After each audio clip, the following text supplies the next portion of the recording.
Hello, everybody. It's a wonderful afternoon, and we are gathered here today for the fifth session of Soulful Conversations. I'm your host for the day, Advait Nair, and this is our esteemed guest, Dr. Sharan Murali. Please give him a wide round of applause.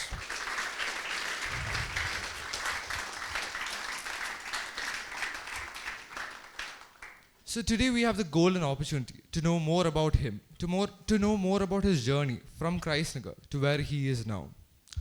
Before that, let me give you a brief overview about who he is and what he has done. Of course, Dr. Shan Murali was a proud alumni of Nagar for 12 years, starting from 1998 to 2010.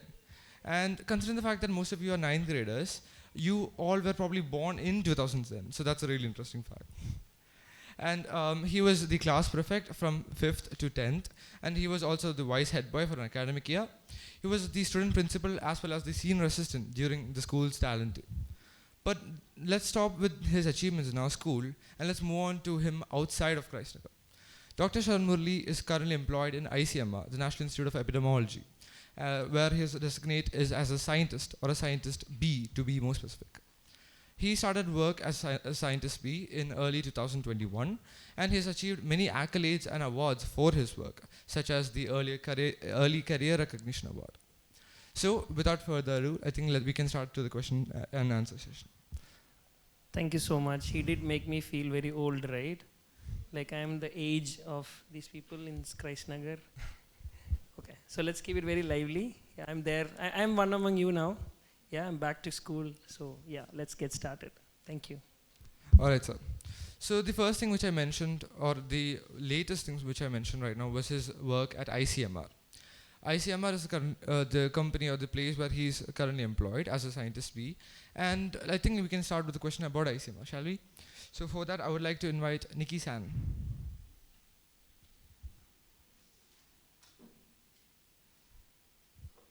Good afternoon, sir.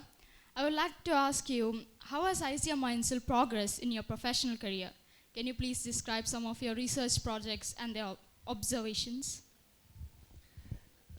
Thank you so much for that question, and thanks to Nagar and the wonderful group of teachers who are, supporting the students in organizing such an amazing event, and the name as such, Soulful Conversations. It's really wonderful. So let me just give you an introduction on, about myself and then what I do at ICMR. So I was a student of Nagar from first standard to 12th standard, fully in the ICSE stream here. And after that, I took a 1-year break. I prepared for entrance and then got into JIPMA, where I did my MBBS. Followed by, I got interested in a branch called community medicine. I'm not sure how many of you know about this branch. So, because we are usually known to people taking surgery, people taking medicine, right? So community medicine is a branch where we treat the community as a whole. My patients are not people who are sick. My patients are basically the community as a whole. They are not yet having any disease. They don't have any disease as of today. But tomorrow, they might get something. So what do I do today to prevent that from happening? So that, they don't get disease tomorrow. So that's what I do. So I got interested in this field called community medicine. So again, I took a 6 months break, prepared for an entrance, got into JIPMER itself and did my MD community medicine there.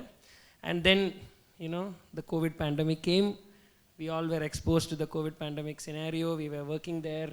And then slowly I got exposed to ICMR, got a new job opportunity there. Then I moved to ICMR.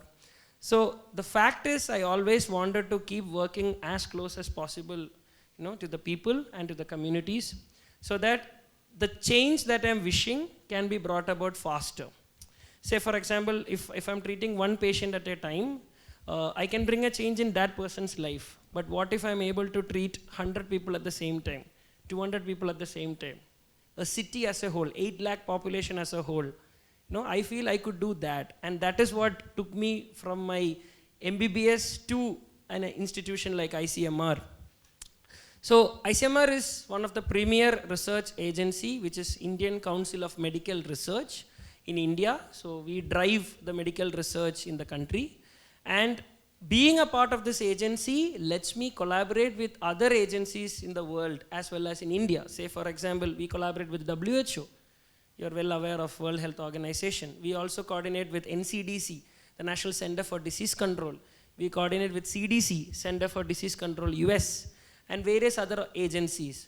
So, which, we write projects, we work on these projects, and we try to see what change we can bring in community. So, I am primarily working in the areas of non-communicable diseases. To be more per se, I can tell hypertension, diabetes, right? Most of our parents might have any of these, right? And I also work on something known as chronic kidney disease and also on liver diseases. So these are some of the diseases that I'm working on. So what do I work on? I basically work on trying to get these systems ready for treating people. Say for example, we are all in Kerala. We are well versed with the private and public health structure of Kerala. But the situation is not the same in other parts of the country. The situation is not the same at all. People don't get drugs for hypertension, right? They cannot go to a medical store and buy because there is no medical store, right? So in such facilities, the government has to gear up, provide these medicines as close as possible to these communities.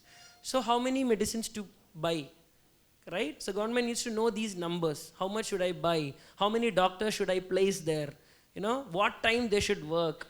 And if they establish all this, is the patient going to come? Is the patient happy with the services provided? So this is the kind of research that I'm working on to give primary care delivery the best possible to these people, to these affected populations. And also with this, I work on digital health, which is, as we all know, none of us had mobile phones when we were in school, but I'm very sure all of you have a mobile phone. So technology is pitching in big time, and that is happening in the health sector as well. So we wanted to know what technology can do, help us, in the digital, in the health place. So we wanted to know whether we can do predictive modeling. Say for example, will a COVID come very soon? If coming, how far are we from another pandemic? Calculating all these, again, a lot of numbers. So we try to do all this, and that is also part of my job profile, yes.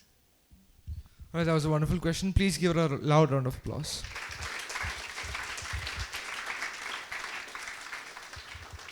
All right, sir, let's take a trip back to memory lane and focus on your days in Nagar.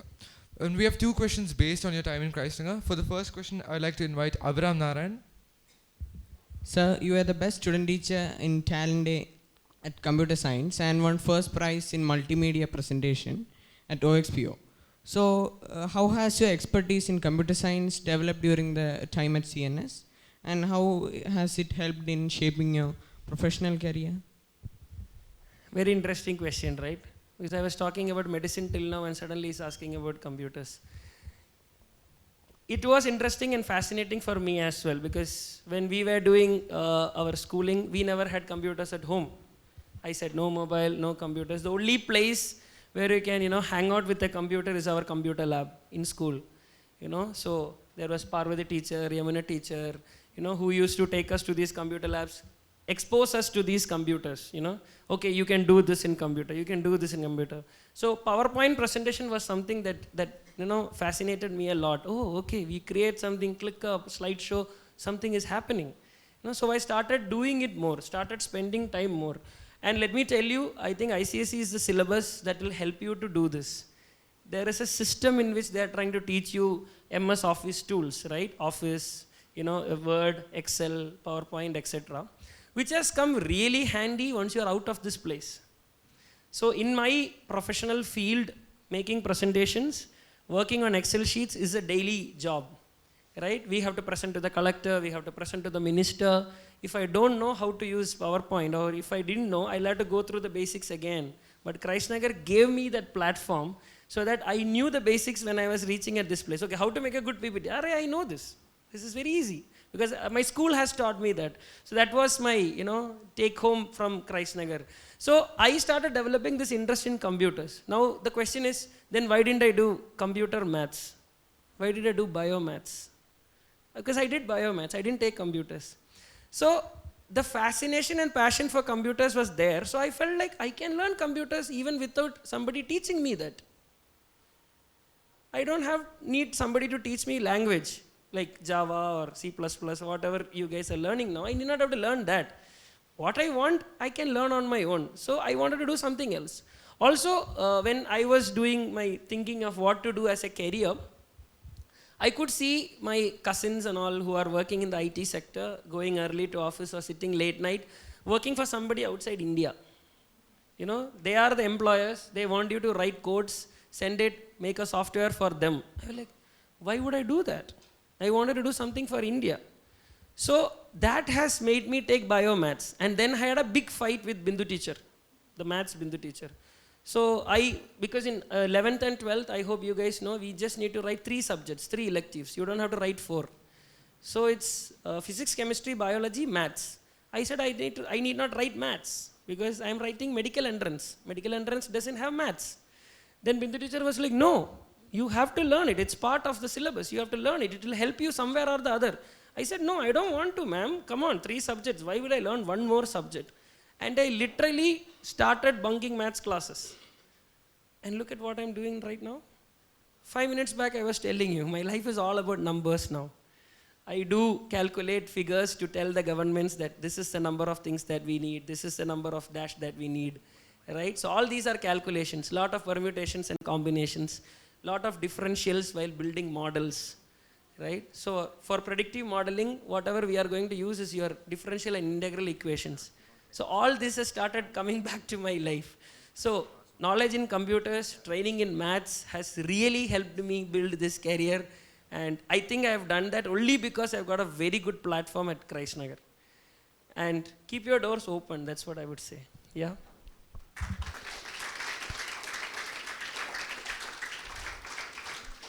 That was a really good question. And so I have a question of my own. So you have said that your life is filled with numbers. So you do regret that decision a lot, don't you? I don't. You don't? Yeah, I don't. Basically because, okay, in our culture, let's call it culture, because parents will tell you either you become an engineer or you become a doctor. I feel I'm someone in between. I wanted to learn medicine. I wanted to learn technology as a part of my daily passion or something so that I can combine both. If you look at a health project that is currently going on, that will have only doctors. Or if you look at an IT project, it will have only IT people. What if we have more people who can understand both languages? So I understand the medicine background. When a doctor comes and tells me, sir, this is what we want, this is not happening, then my thought process will be, yes, I understand your trouble. Because as a doctor, I feel, I have that empathy for him. As a technologist, I'll start thinking, okay, can I solve this with technology? Say, for example, while COVID was going everywhere, daily newspapers will tell you 20,000 people affected, 80,000 people tested today, etc., etc. What does these numbers mean?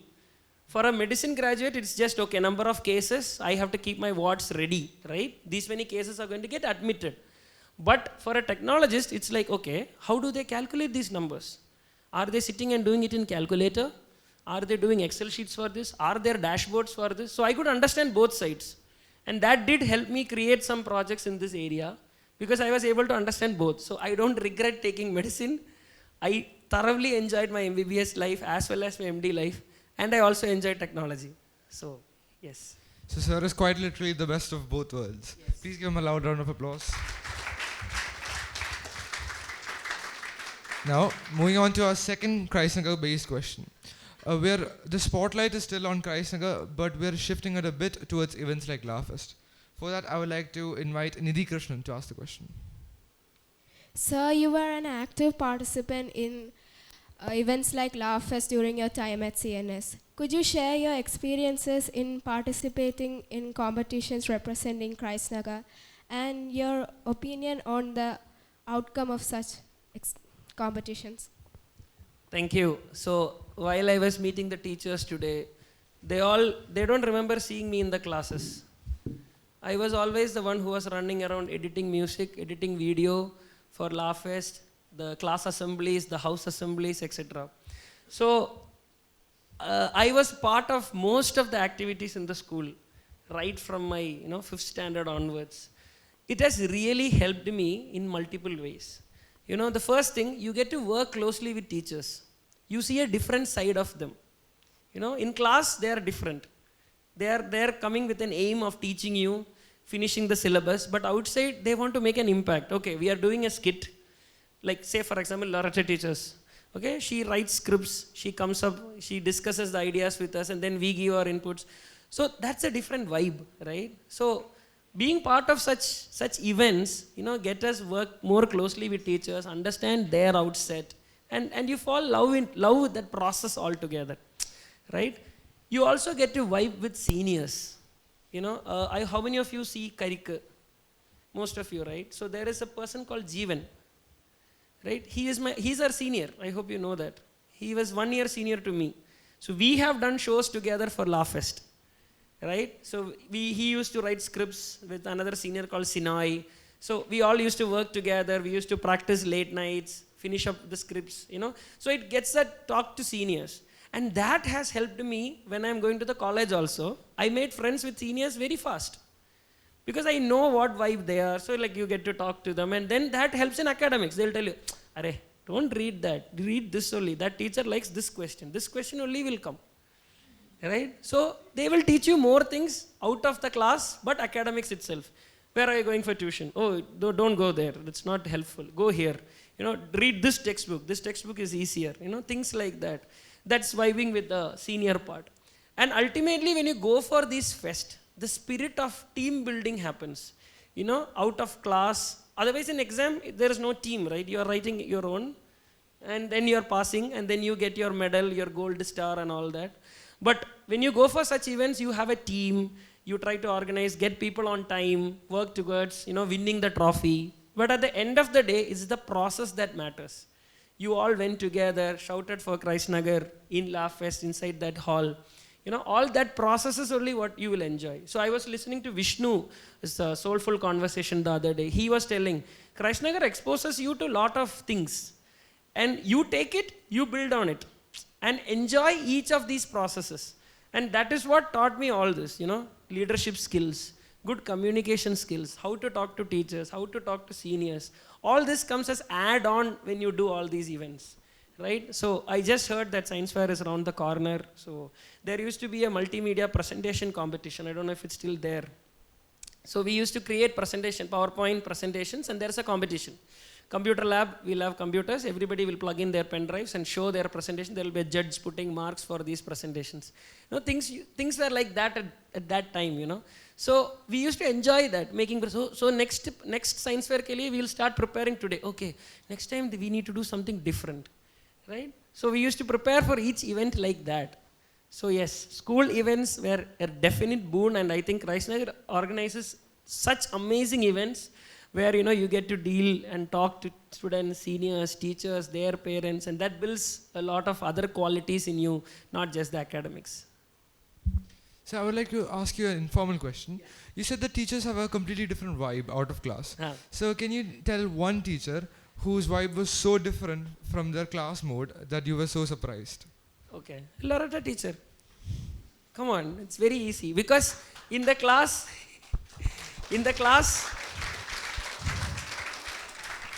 you know how strict she is in the class. But once you start working with her, for 1.5 months of practice, recording the audio, editing the audio, sitting with, she's like, hey, this song is not good, change it. Oh, what is this? Change it.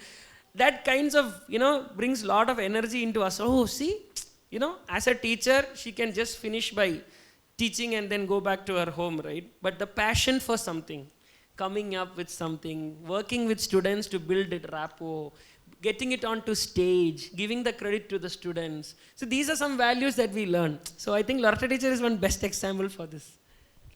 Now, moving on to our next question. The COVID-19 was a really tough time for all of us. It had a mental and physical strain on the entirety of humanity. So for the next question relating COVID-19 and your line of work, I would like to ask Vedika to ask her a question.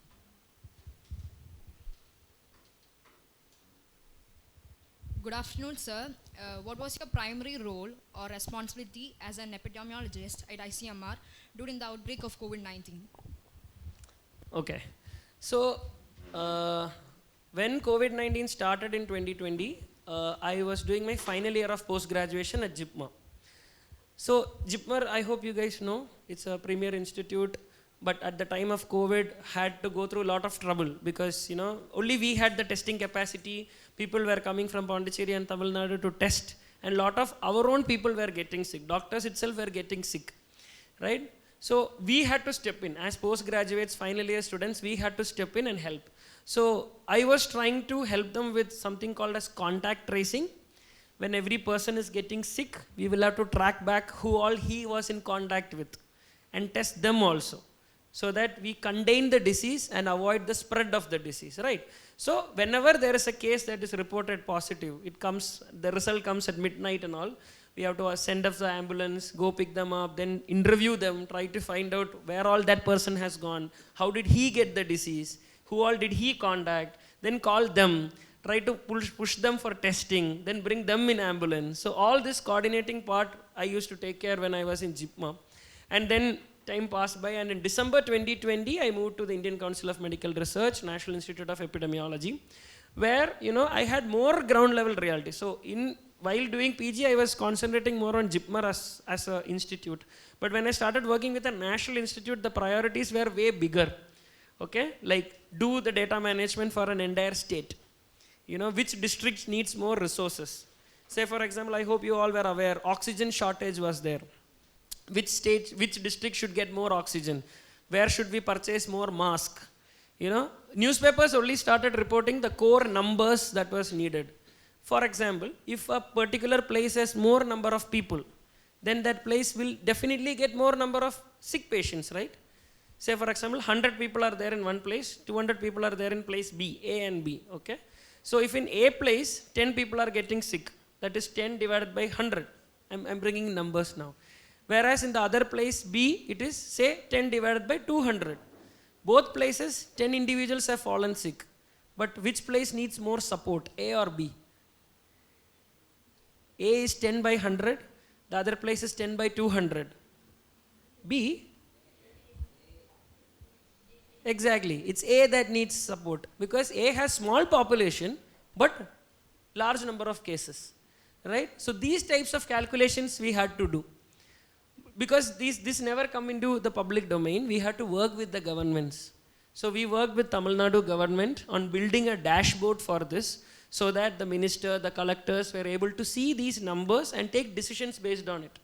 We also have built on models which can predict how much of oxygen we have to stock, so that next week there won't be deaths because of lack of oxygen.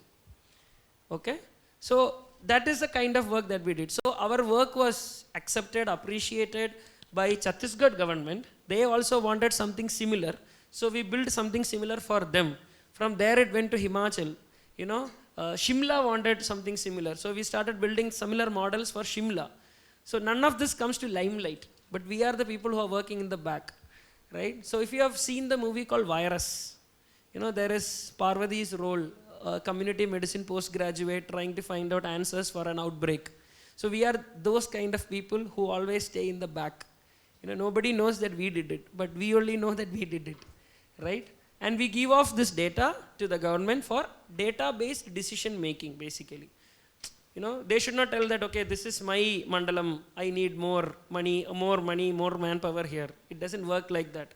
If you have more case, and if your proportion is more there, then we will allot more resources to you. So resource allocation based on data was one of the primary things that I was working on.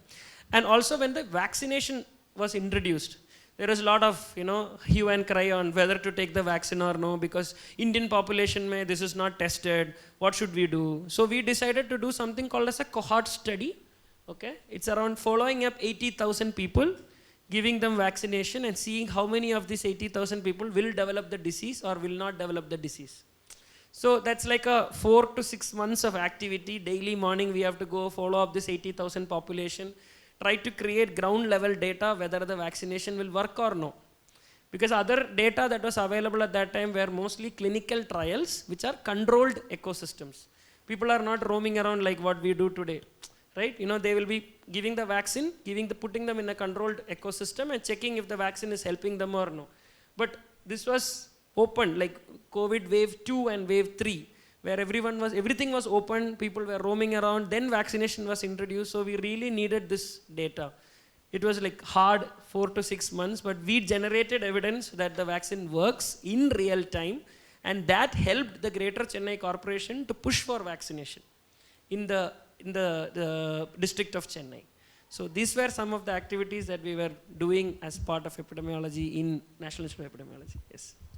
So, sir, you have went through many strenuous efforts during the COVID-19 pandemic, and you must have suffered many hardships. So, regarding that, Agnya Pramod Raghavan has a question. I would like to invite her.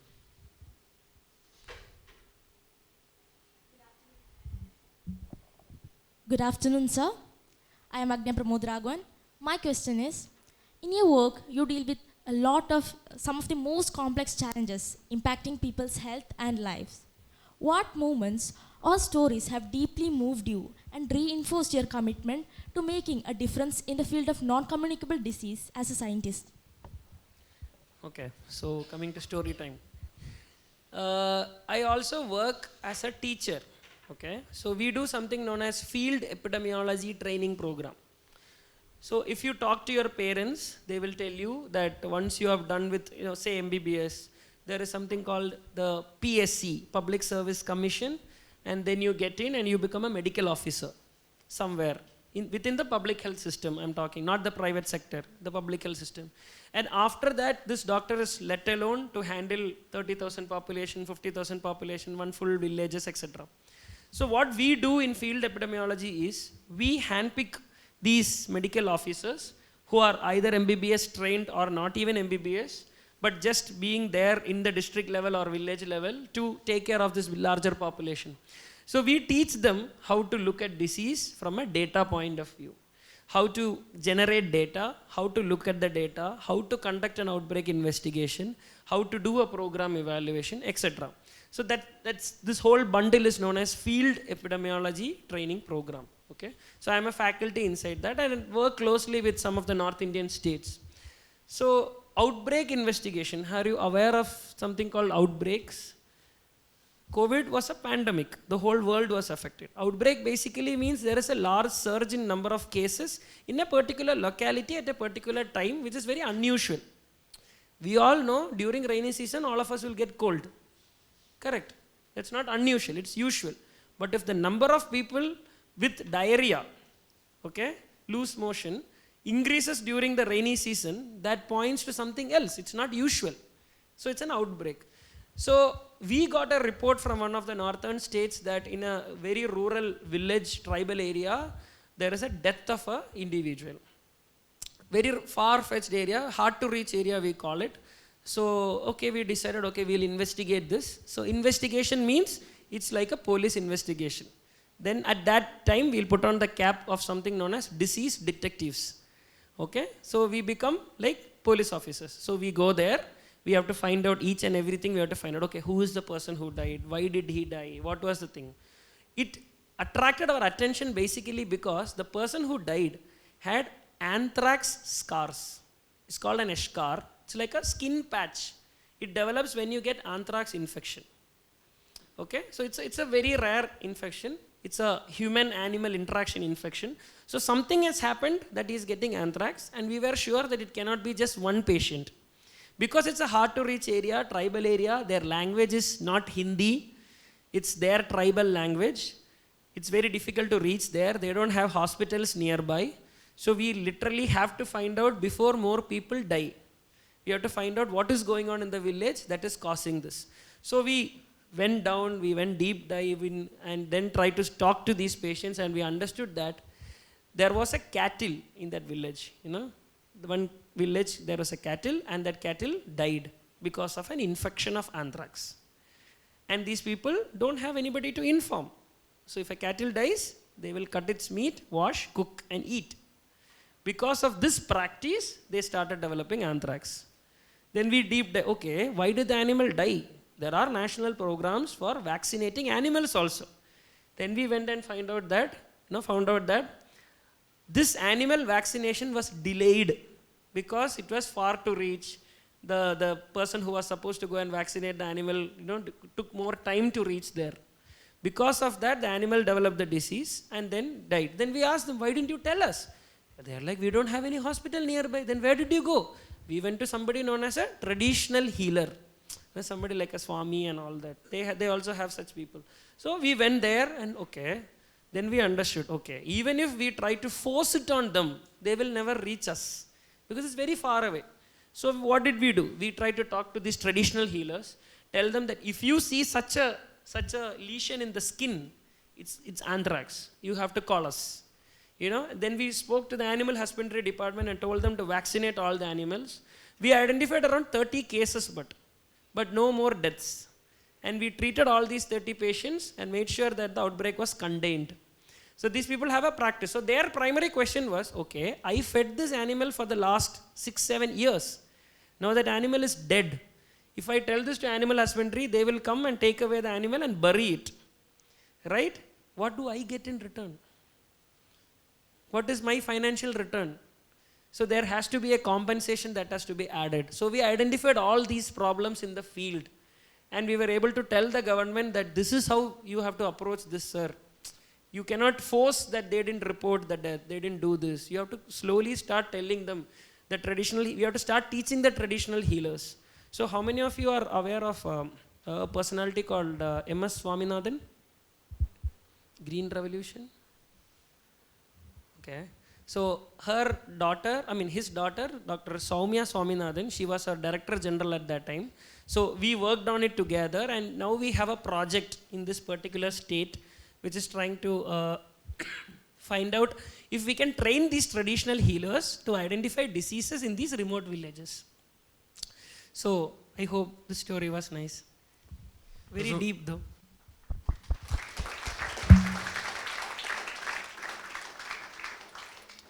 That was a wonderful story, sir. And our next question takes a deep dive from everything we have been discussing so far. It's basically a leap towards the ICC curriculum. And for the question, I'd like to invite Dhruv Padmanabhan.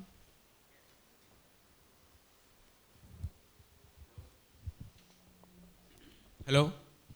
So, what are the advantages you enjoyed while you were here in the ICSE curriculum for 10 years? And how did it affect your personal and professional life? Okay, I keep getting trolled for this in my college and even now. Like, I am from ICSE syllabus. It's a big short fellow, they used to tell. So that's a good question. You don't know what you are getting right now because you are within the system. Only when you go out, you can see what you have gained. That's my first point. When you are within ICSE syllabus, you will feel like, oh my God, there is a lot of things that I have to learn. CBSE people are not reading so much. They are getting better marks, right? But ICSE syllabus is heavy. I totally agree because it goes through the roots of it. Whatever is the thing, it will start from the basics of it. How to derive an equation. Let's talk about physics if you want. They will not directly tell you this is the equation. They will tell you how to get to that equation, which has basically taught me how to handle problems. Don't deep dive in and tell, okay, this is a solution. You sit with them, find out what is the problem, ask. Only then you derive. Look at the example of the outbreak. We could have just finished off by giving medicines to everybody and came back. We deep dived in, we understood what is the basics, then build on it slowly one by one. So ICSE syllabus will let you do that. Whatever be the subject, and you will not know it now. When you go out, when you go to a college and you have a CBSE mate with you, then only you will understand, oh, okay, he doesn't know this, we both are 12th passed. That angle will come to you. Okay, my sister was also telling this to me today morning.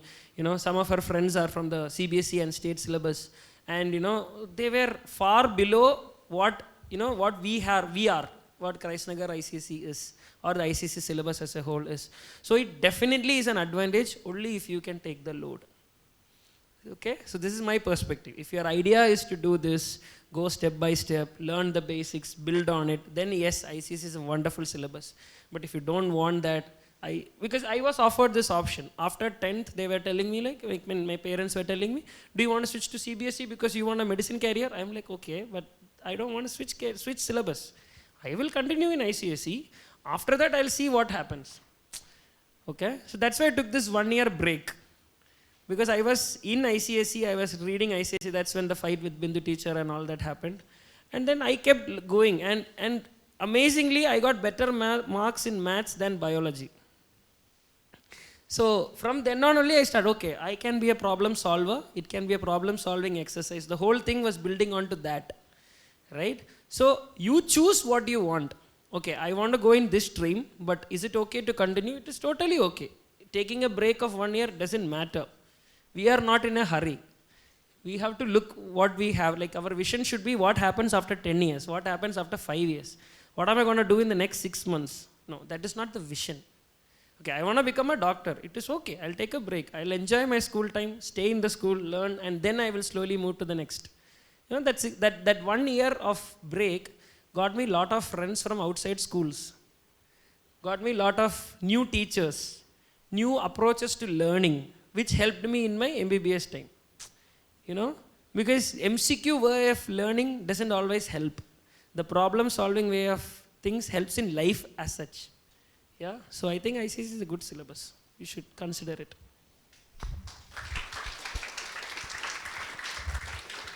So, sir, you talked about how the ICSE syllabus helped you in real life applications. So, are there any advices? This is again a personal question, but are there any personal advices from teachers or parents which you received which helped you more or which helped you equally in real life? My parents used to tell me that hard work is something that we cannot deny anywhere. You put an effort, you will get the fruit out of it. That's the whole point. And that was very evident while I was studying also. Like I said, I never used to sit in the class, but somehow I have to, get the notes, read up so that I can come and write the exams and all those things. Teachers always used to, catch me for something or the other, but not for the bad things, but they'll be telling me like, okay, you should have read this. Why don't you read this? So I had this basic problem was for me, from a personal perspective. People told me you study ISC and then side by side start preparing for entrance also. So I started studying the ICSE syllabus for exams and then CBSE syllabus for doing MCQs. But at the end of the day, it was all juggling in my mind. Okay, now if somebody is asking me a question, okay, should I write it in the CBSE way or should I write it in the ICSE way? The ICSE starts with steps. Everything have to be detailed. So it nearly caught me there. But then one of my cousin told me, focus on what you are doing right now. Rest of it can come later. Look at the larger goal. So larger goal was getting an MBBS seat. Okay, so I will just go with the flow. Then I finished my 12th. I knew that exam was going to be bad. I wrote the entrance still for experience. Then when the results came, I told my dad, okay, now it's time for me to leave Trivandrum, go somewhere else where its focus is on entrance. Then I went there, started preparing towards that line. And then the next time when results came, like I was able to crack most of the exams, the national as well as the state entrance exams, like those days. And then I had to choose now which college to go. So I think that was advice. You have to put your foot down and start focusing on what you want. The larger goal is the main thing. It's okay. It's like I have a teacher who told me that don't talk to people who succeeded. Talk to the people who failed. They will teach you more things. Because they will tell you why they failed. Then, okay, they failed. Okay, if you do this, you might fail. So that's what I also did. Okay, fine. We'll go with the flow. Let's see what happens. And then talk to people, okay, why didn't you crack entrance system? Because they were asking all CBSE. Okay, so we might need to start reading CBSE textbooks, but not right now, maybe later. Then you prioritize. What now? And then you focus. So focus and then priority. I think that is what the biggest advice is that I've got. Thank you so much, sir.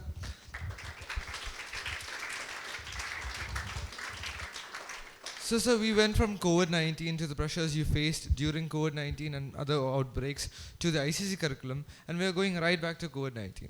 For that, I would like to invite Janki Nair for a question.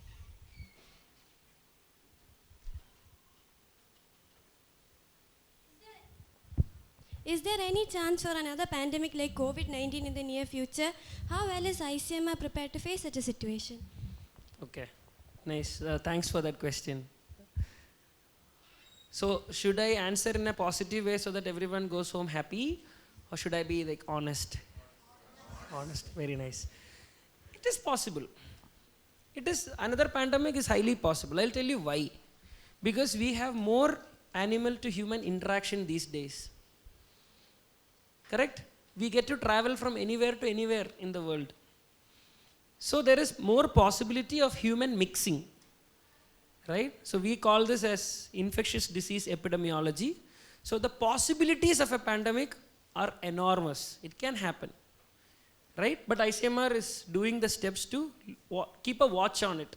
So we call it the disease surveillance. So we keep a track of what all diseases, how many number of people are getting affected, in which part of the country, in which time frame it is happening. We keep a track of the tests done in the country, right? So we have a set of medical colleges all across the country, and then we track the tests done by these people, have detailed analysis of this. That's called the Viral Research Diagnostic Laboratory Network, okay? And we also build on predictive models, try to see, which disease can become a problem. And we also have like the field epidemiology training program that I was commenting on, the capacity building activity. We don't want the resources to be held in an organization like ICMR alone. We want it to trickle down to the bottom-most person, the medical officer who is sitting at the primary health center near your house. He should also know how to handle an outbreak. A small outbreak of today can become a pandemic of tomorrow. So if he is able to contain it better, there is nothing like it. So that's why we focus at ICMR-NIE, we focus on this FETP, Field Epidemiology Training Program, also as a part of pandemic preparedness, we call it. Yeah, so honest answer, it is possible. So we don't have to be worried about it, we just have to be careful about it. I remember the logo of Kerala government also. No? Yeah. So yes.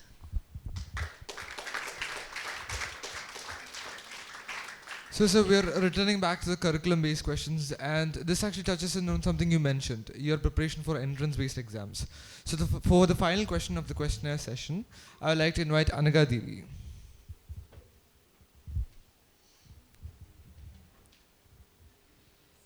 According to you, what is the right time to start preparing for entrance exams like NEET and JEE?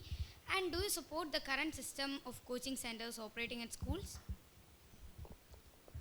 Good question.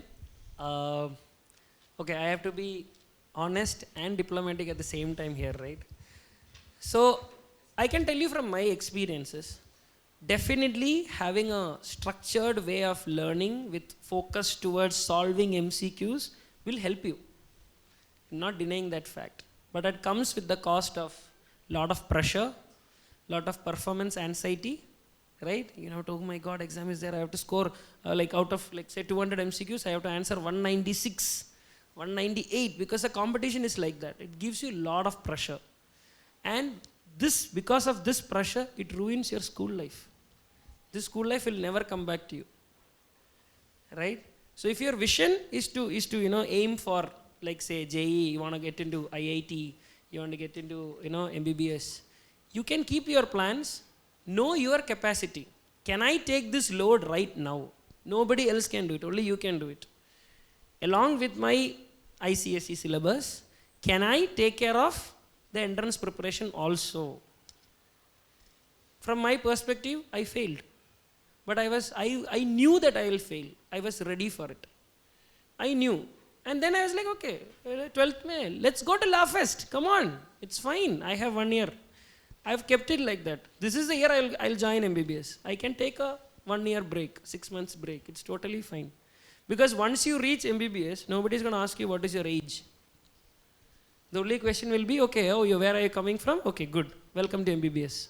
That's all. Nobody's going to ask you how old are you there. Once you join, fresher, repeater, everybody is considered the same. So the goal is what you fix first. And then you look within yourself. Do I have the capacity for it? Do I have the money for it? Because I understand it's become very, very, very financially tiring, the whole entrance scenario right now. So you have to decide, do I have the money to do it? Or do my parents have the capacity to support me in this? Do I have the mental space to accommodate all this along with my current work? If you are having passion for music, if you are having passion for say video editing, video recording, you have to literally put your foot down and say, okay, let me give this a try or let me give that a try. It should be solely your decision. It should not be like somebody else trying to tell you, okay, you join entrance now, you should become an engineer. I don't want to become an engineer. You should be able to tell that to them, So you decide that within yourself first. Then see if you can take on both together. If you can, well and good. If you cannot, leave it. Breathe a little. Finish 12th, then take a break. Go prepare. Go for entrance. It's totally fine. I took a break even after my UG also. 6 months break to prepare for my post-graduation. I didn't write while I was in internship. So we have this 1 year internship compulsory after finishing 4.5 years of MBBS. And then after that you write entrances, then you go into the next post-graduation if you want a specialization. I took a 6 months break there also. I sat down and studied only the subjects that will come, which will take me to that particular college, that particular branch. So I wanted community medicine in ICMR only. I wrote only one entrance, that is ICMR. I didn't write any other entrance. When I was doing my PG, preparing for PG. So I think focus is something that you should have. Like, I'm repeating the same line. And then you prioritize. Can I do it right now or can I do it later? Right? But don't spoil your school life taking all that pressure because pressure is yet to come. If you take too much pressure right now, then that time it will be very difficult. So relax, enjoy your time in school because this time will never come back. Law Fest is never going to come back. Science fair will never come back. That will happen only in school. The learnings from those will take you to a farther distance than sitting and doing an MCQ. This is my very personal opinion. You can have a difference in opinion in this. Totally accepted. That's what I said. So focus and priority are the two main things. I think that can be the title of the talk. Please give him a loud round of applause.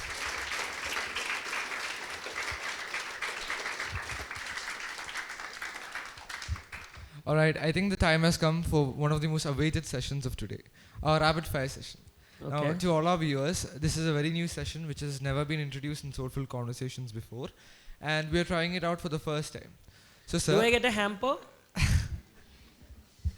So, doctor, you have 1 question, 10 seconds, and 2 sentences to answer. Okay. Yeah. Pressure, see? Pressure. Yes. Focus. Okay.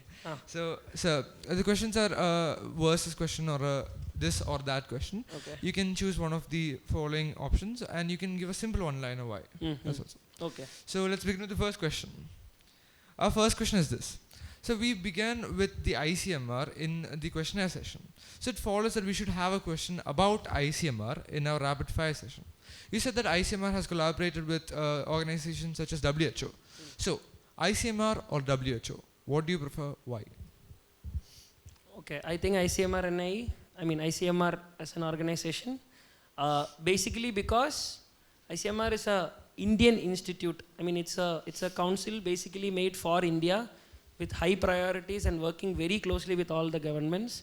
WHO is still a foreign agency, so I would prefer to be in ICMR. Also, so you did your post-graduation and your undergraduation in ICMR. So what do you prefer, ICMR or Trivandrum Medical College? ICMR. I have specific reasons to do this because I cleared the entrance for Kerala also. I could have gotten Trivandrum.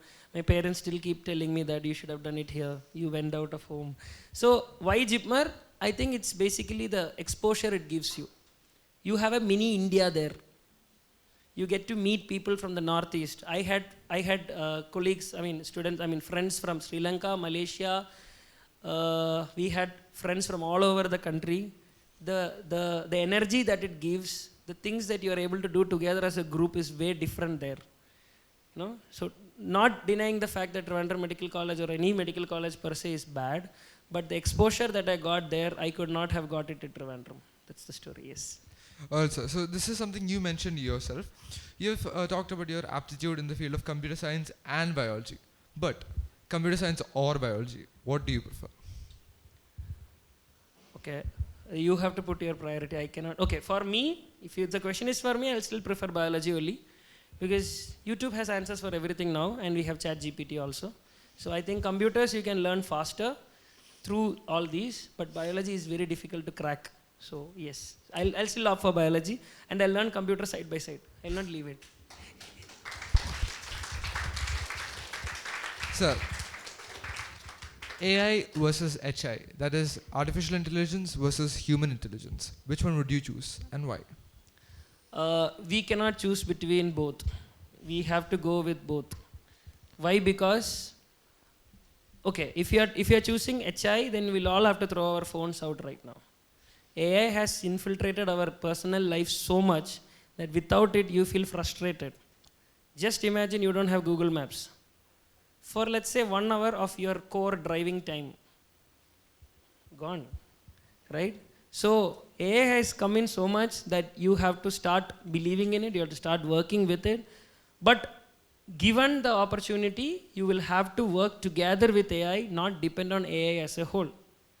That would be my take home. Like, don't believe it, but work with it.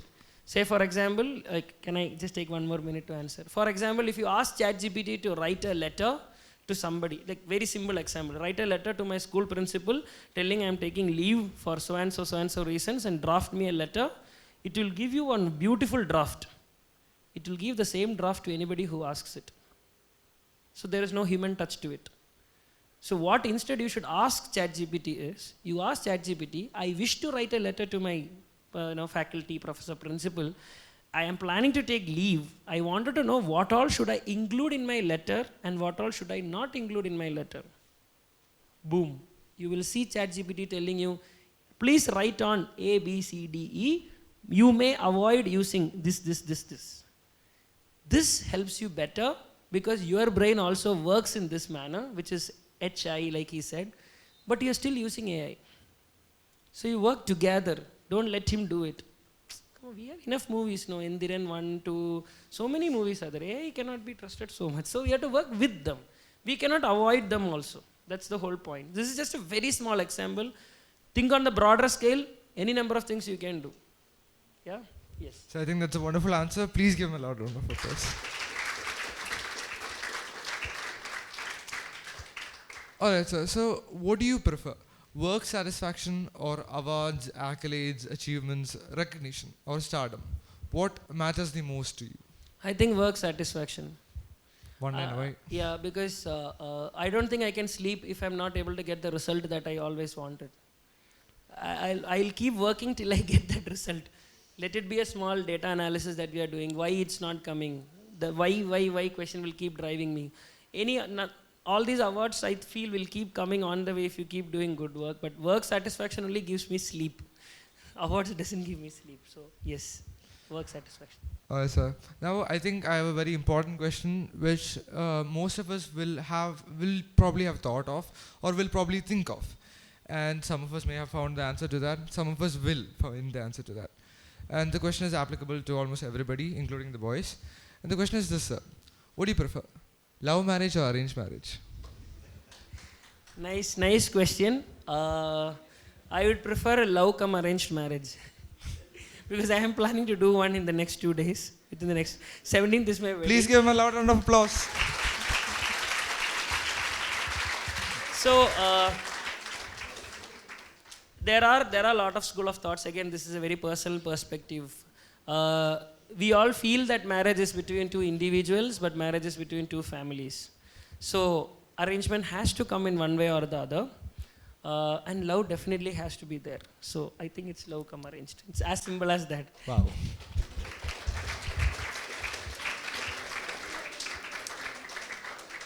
So you are a class prefect from 5th standard to 10th standard, which is a monumental achievement.